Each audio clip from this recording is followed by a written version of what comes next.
So perhaps one of the most exciting things about being involved with keeping reptiles is that because it is a practice still so very much in its infancy, things are changing all the time and often for the better, with new technology, new practices, and new information coming out pretty much every day.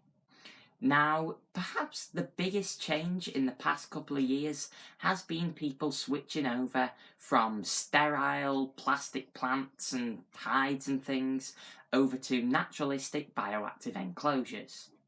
Now, whilst for the most part this is a very, very good change, a revolution in reptile keeping, I've heard it called, um, it is not perfect. Now, as you can see from the enclosures behind me and also my other videos, I am a very big supporter of bioactive setups, but still, they aren't for everyone or for every reptile. And in today's video, that is what we're going to be addressing. Now then, a big disclaimer that I will give before we move on is that this is not an excuse list for not going bioactive with your reptiles. If you've got some reptiles that the sort of things I'm going to address later on don't apply to, so going bioactive would be a good thing for them, then definitely do that rather than coming up with an idea of why you shouldn't do that and then get another reptile instead, because that is just not a good thing to do and I'm not going to condone that. Anyway, that is the intro finally done, so let's get on with the rest of it. So, the first reason for not going bioactive is actually something that I did a couple of years ago, and that is that not everybody is actually ready to go bioactive. If you've not been keeping reptiles for very long, then you might not be particularly confident or know exactly what you're doing with them. Even if you've done all of the research that you should have been doing, you can just be still a little bewildered with things and you need to get to grips with stuff. Now, a couple of years ago, this was the case with me really. I had a leopard gecko called Cleo, and I was going to go bioactive with her, and I had Arcadia's book about bioactivity and stuff, and I'd read it, but I still wasn't really at that stage in the hobby where I felt confident enough that I could know when something was going wrong with her, or, different problems you can have. I hadn't built up that confidence in just keeping her alive and healthy, and so moving on to bioactivity would have been a bad idea, and this is why. One of the major setbacks to bioactive enclosures is that you can't clean them fully, properly. You can take them down and start all over again, but that is a great big job. So if you've got a reptile in a bio setup and they do fall ill, then things can spiral out of control really, really quickly, because you've got all that natural decoration and substrate and stuff, and custodians and things. If the woodlice, say, eat some of the feces of your animal, and then your animal eat the woodlice, and there is an internal parasite present, then it just sort of creates a cycle, and things can get worse and worse, and there is that reinfection issue. So then even if you get the reptile treated by a vet, it's just going to keep picking up the disease, and if you're not confident enough to know when your animal is sick, well, that is basically a recipe for disaster. So that is reason number one for not going bioactive. You aren't ready yet. There is absolutely nothing wrong with that if you're a newcomer to the hobby and things.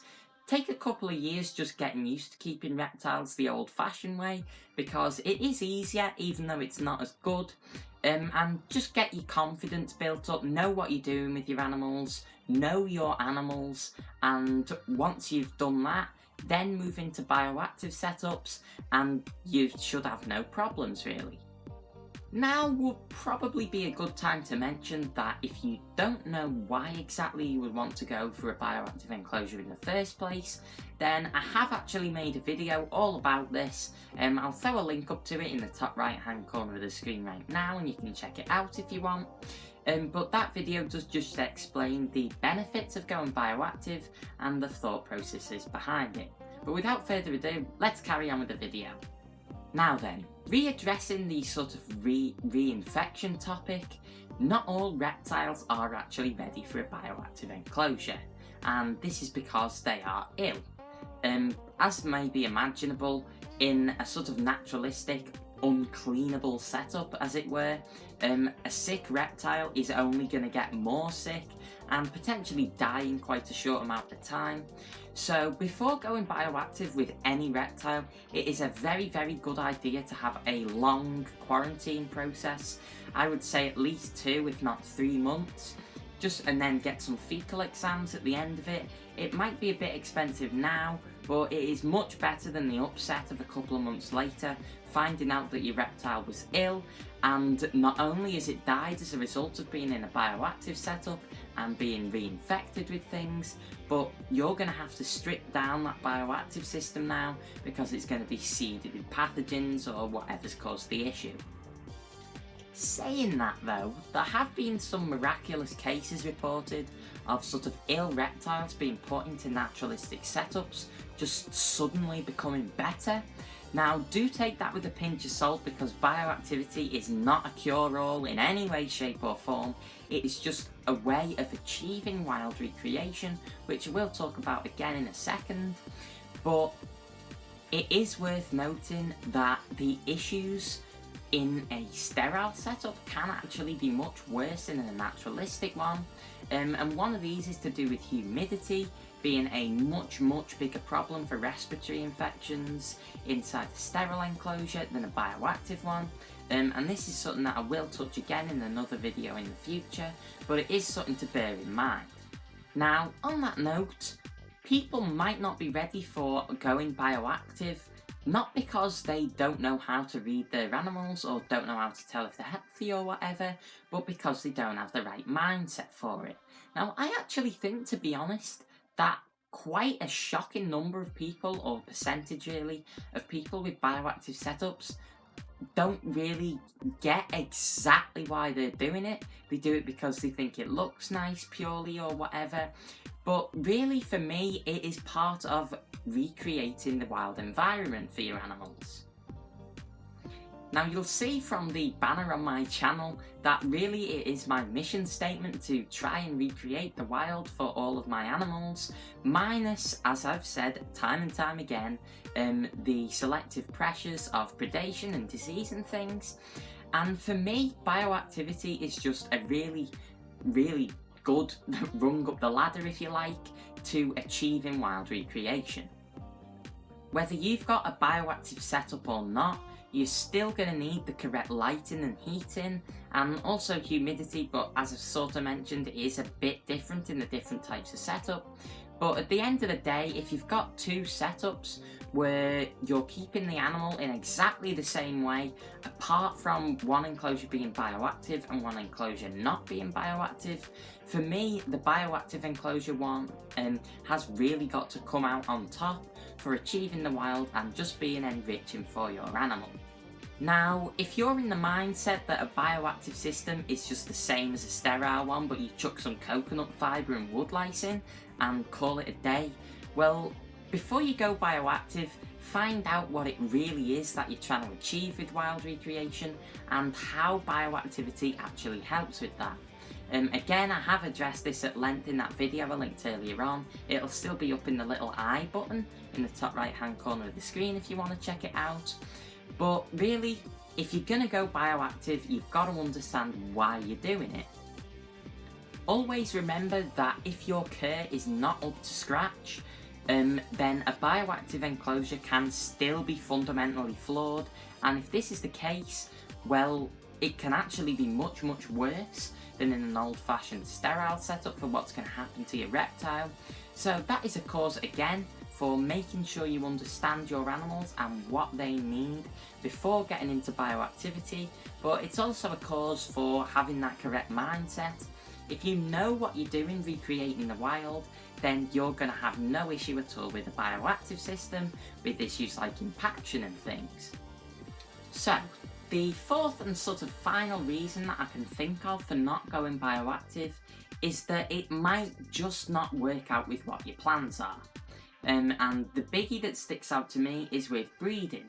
So reptiles are, on the whole, sort of a lot more driven by scent than sight. Some reptiles are more driven by sight. I would definitely say that my bearded dragon treats sight far more important to himself than he does scent.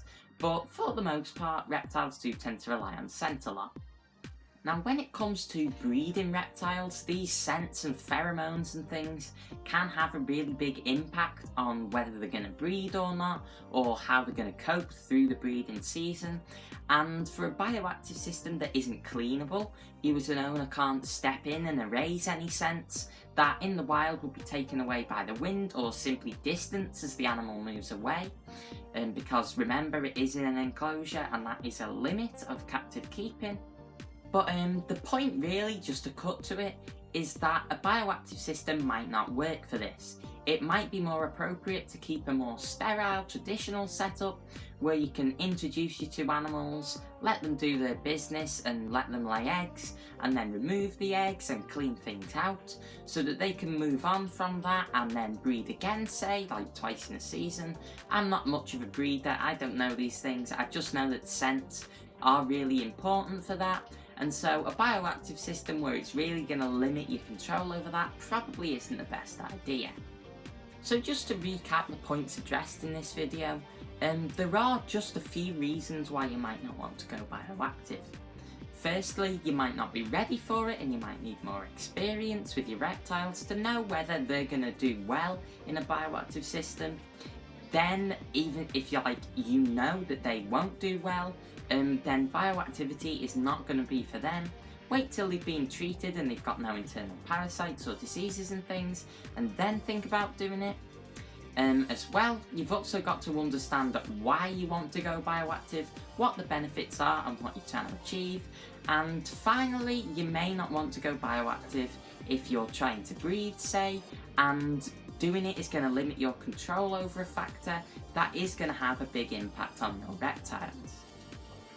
Now, as you can tell, that is not a very big list of reasons not to go bioactive, and the reasons to go bioactive, well, they would take up a far longer video than this one has.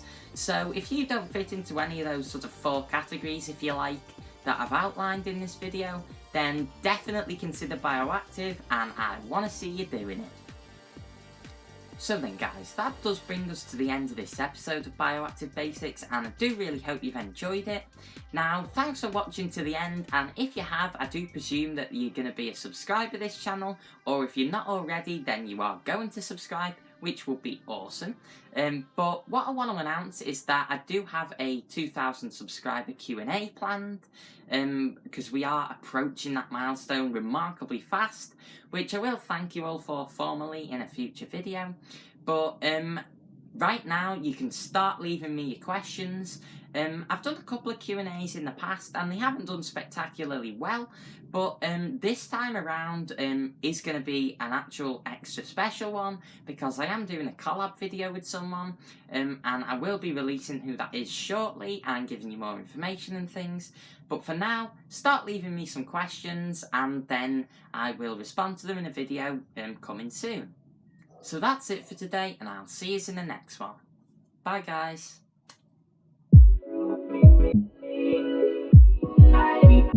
Was